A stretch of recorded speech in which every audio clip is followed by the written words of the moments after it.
let's talk about how to create characters, how to invent and create your own characters for your own stories, Patrick Scullin style. All right, let's take a look. Now, when I approach character design, a lot of times for me, it involves coming up with a story or a world where those characters can live and develop. So let's look at the process. How do you come up with ideas, you guys? That's maybe the most difficult part. A lot of times you're sitting there thinking, I really want to make a story, I really want to make a character, but writer's block. I can't figure out what to do. Well, this little trick, this little technique might help you through that. So this is an example of a character story I did a while back called Pandemonium. It's a series I started. This is book one, Death of a King, and it's intended to go for two more books, which are in process at the moment. But let's talk a little bit about the development of this book, where it came from, how it started, and starts with an idea of something that I like. Generally, I look for inspiration for things. And one of my favorite cartoons as a kid was that Robin Hood version from Disney. I loved the style of the characters, the fun, silly atmosphere. All of it was fun. And that stuck with me for years.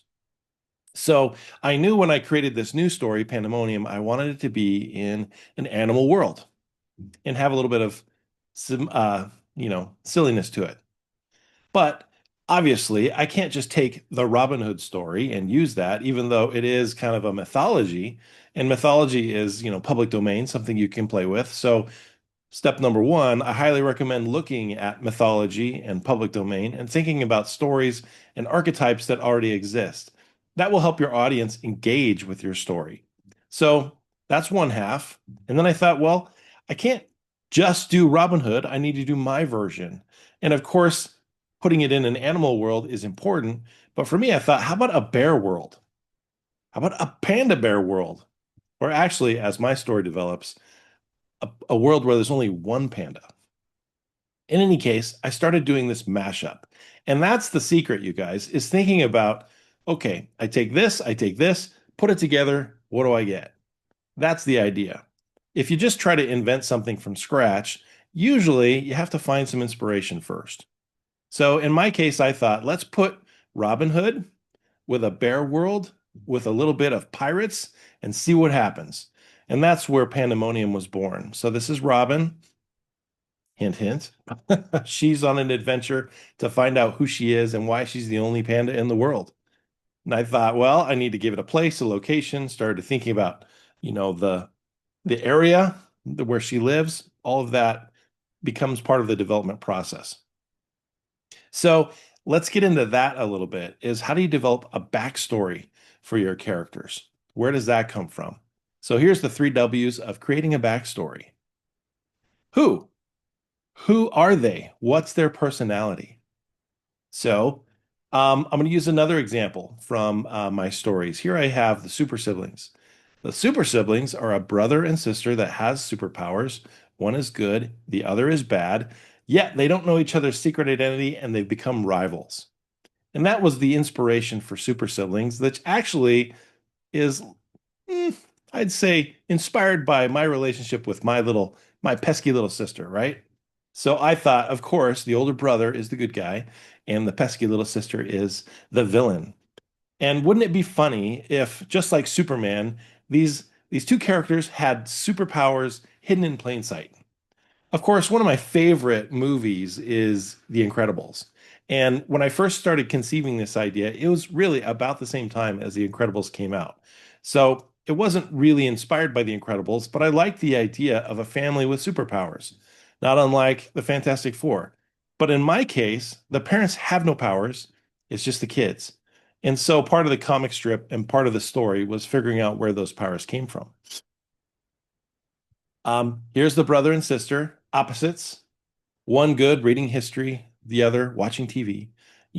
So there are these little personality traits that have to be embedded in the character. And in my case, here I wanted to show it visually. What's a quick way to show the personality of each character? How do you do that in that whole show don't tell scenario? Next, after you figure out the who and their personality, you got to think about the what, a little bit of their history, right? So here we have a backstory that has to be developed around how they got their powers. Now, in the book, I explain, not in the first book, but later on, I explain where their powers come from. And I'm not going to spoil that. But the brother develops these powers and becomes like, you know, uh, kid Superman, right? Superboy. But in his case, he takes on the name Scout because he's essentially a Boy Scout, always does what's right. Now, Courtney, on the other hand, as she develops and learns her powers, she starts using them selfishly. Why not, right? What would a little kid do if they got superpowers and could suddenly, disappear or phase through a wall or pick up something heavy? How would they use those powers to their own advantage? Yeah. So that is kind of where that came from, is where those powers came from and where they live and what they do. Here we show them, I want to show kind of a side by side. And these are rough sketches that actually went into the book. Right now, Super Siblings is a illustrated novel where I have some text and then imagery to go with the book. It started out as a comic strip, but now it's developed into that book series. And so I like developing these panels where you show, here are the two siblings arguing and then fighting over, I don't know, looks like some little nuclear rod that I made there. Next, where do they live? They live in Bay City. Bay City, loosely inspired by San Francisco, one of the coolest looking cities in the world. I wanted to give them an environment like that that would be a setup for whatever adventures they have. Here are some sketches, some rough sketches from the first book showing them, dealing with a situation. And a lot of the scenarios revolve around Courtney or Banshee, aka Banshee, using her powers selfishly. And so in this case, she wanted to take over the toy truck and steal the newest, latest, and greatest Trixie doll. And of course, who shows up to foil her plans but Scout? And how did he know? And how did he get there so quickly? Well, the parents don't know, but they were in the back seat together. So when you start developing those kinds of ideas, that's where story comes from, right? It comes from those different things that you mash together. And then that's when situations start developing. As you're trying to come up with your own characters and your own stories and your own ideas, you really have to kind of focus on character traits, personalities, what are their motivations, good or bad, and where they live. Mix those together, and that's when you start developing some drama and some plot. Next, you got to think about how they look. Now, I could go in deep on different character styles or art styles or artists that I like, and I do that in other videos. But in this case, I want to simplify kind of a cartooning look for my characters. So when you get into the anatomy or the shape language, the shape style of that character, you want to think about what attributes come across visually to your audience. So I found this information online, which a lot of us borrow from, which is, this idea that certain shapes lend themselves to certain personalities. So if you want something soft and squishy and harmless, it's more round, right? Solid, sturdy, strong, it's a square. Sharp, dangerous, triangular, pointy. These little visual characteristics do carry into character design. And a lot of the best cartoonists and artists use them in a very subtle way to develop their character styles.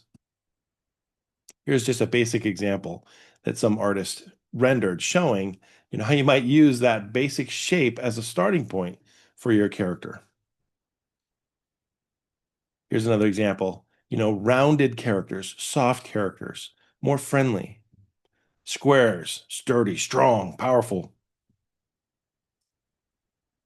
Pointy, angular, sharp, more angry type characters. So when you get into my character, Courtney, um, I really liked little Stewie from Family Guy, and I really kind of honed in on that head style and thought that would be a good way to render her face. And that evolved over time as I developed her look. And she's short and sassy and powerful. And so that's Those are some of her physical attributes. Conrad, on the other hand, is that, stereotypical Superboy. And so instead of having like a little curl like Clark Kent, Conrad actually has, a wave in his hair that folds up. And from certain angles, it looks like a C. This is something kind of inspired by that idea where Matt Groening put his name into the side. You could see on Homer, for example, the M and the G. That's one of those little Easter eggs that shows up in Homer's character design. And so for me, that's always one of those fun little things to put into the character. Now, just in my cartooning style, you'll see that my characters, they have circular eyes. You might recognize that. That comes from my love of old comic strips like Calvin and Hobbes. I love the style and design of those characters. And so that also inspires my technique. Next, you kind of get into their costumes and apparel and what they actually wear. I thought for Scout, he's got more of a uniform, like a Boy Scout, like a military uniform. And Banshee, she's actually kind of a ghost. And so she has that soft, rounded appearance, or well, her tail is sharp, her hair is sharp, but she has kind of that phase ghost ability. So it kind of tapers into a point.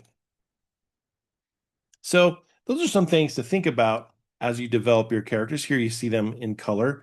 Next is figuring out, okay, what's going to be their color scheme. And so that's something important as you develop that character and move it into different forms of art. All right. So maybe that'll help you as you think about developing a character. First, think about where they come from, who they are, what their motivation is, and mix that up with um, other things like time, place, location, and that helps you try to develop a plot. So hopefully those tips will help you out, and good luck with designing your characters. Oh yeah, this is the latest book, Super Siblings. Check it out on my website or Amazon. All right, see you guys.